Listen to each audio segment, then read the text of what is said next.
Bonjour, je suis Jean-Michel, bienvenue sur ce tutoriel Atlantique. Comment changer le boîtier de commande du Sensium?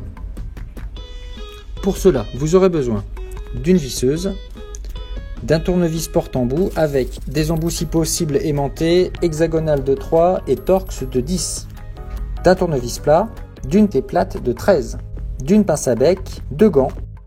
Si vous n'avez pas les embouts aimantés, munissez-vous de ruban adhésif PVC type Chatterton. Une fois l'appareil déposé sur un carton pour éviter les rayures, démontez les deux vis supports à l'aide de la clé plate de 13. Vous pouvez ensuite démonter les 6 vis des équerres à l'aide du tournevis Torx T10. Munissez-vous alors de la pince à bec pour sortir le connecteur du bandeau LED lors du basculement du capot esthétique du mât.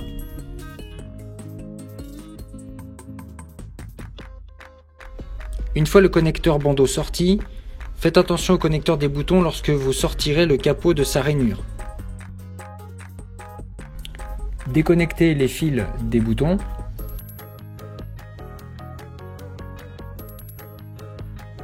Utilisez un tournevis pour déclipper le connecteur du bandeau LED. Vous pouvez maintenant retirer le cachet esthétique ainsi que la patère. A l'aide de la visseuse munie de l'embout hexagonal 3, démontez les vis correspondant au repère.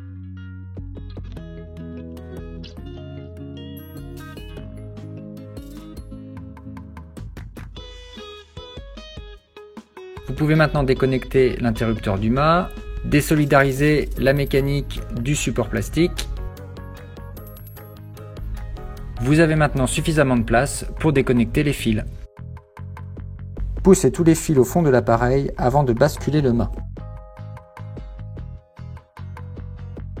Déclippez la sonde. Vous pouvez maintenant retirer le mât complètement de l'appareil. Ouvrir le boîtier en utilisant la languette. Ouvrir les colliers de maintien filerie pour faciliter l'accès aux 4 vis du boîtier. Démonter les 4 vis de maintien du boîtier de commande à l'aide de l'embout Torx T10 idéalement aimanté. Deux techniques possibles pour retirer les connecteurs. Faire jouer le connecteur en tirant sur le câble ou faites levier avec un tournevis. Voilà, le boîtier est retiré. Récupérez la pièce neuve et vérifiez que la référence est la bonne par rapport au produit.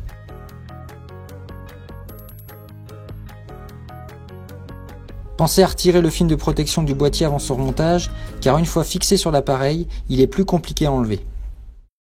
Pour éviter de perdre les vis lors du remontage du boîtier de commande si vous n'avez pas d'embout aimanté, voici une petite astuce qui pourrait vous aider. Il suffit de scotcher la vis au tournevis comme ceci.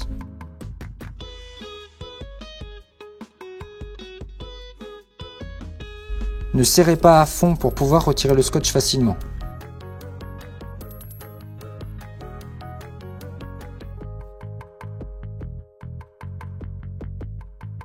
Vous pouvez serrer maintenant que toutes les vis se sont installées.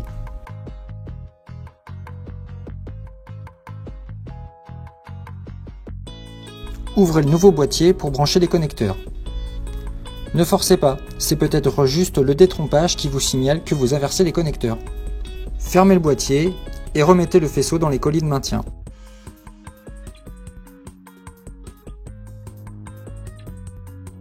Vous pouvez maintenant remettre le mât, reclipper la sonde et repasser les connecteurs dans les ouvertures.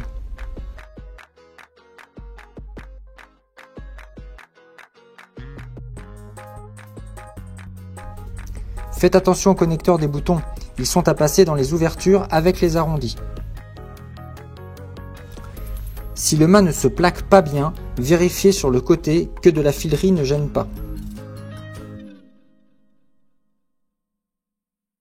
Reconnectez l'interrupteur en ayant bien vérifié qu'il est dans le bon sens par rapport au marquage.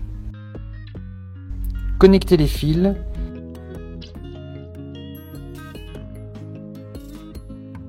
Clipper la mécanique sur le support plastique et remettre le support sur le mât. Montez toutes les vis du mât sans serrer afin de bien positionner le mât.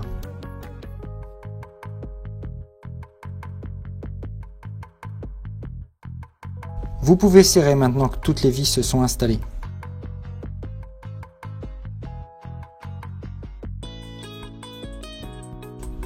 Repositionnez la patère.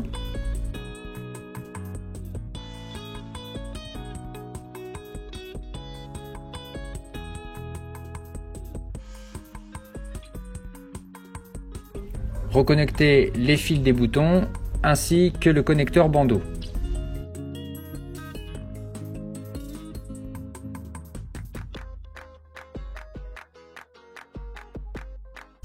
Soyez très vigilant au fil des interrupteurs et du bandeau LED lors de la repose du cache esthétique pour ne pas endommager ou déconnecter ces fils.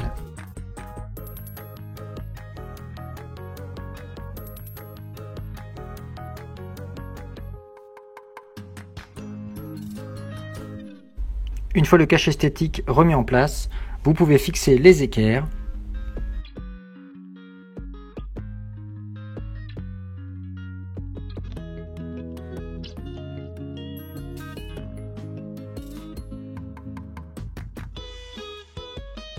puis les vis support.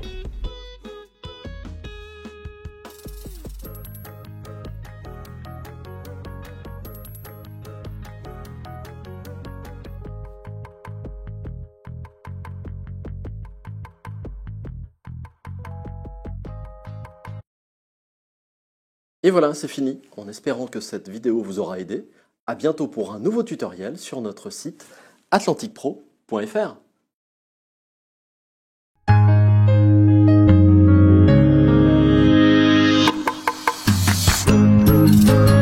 Atlantique.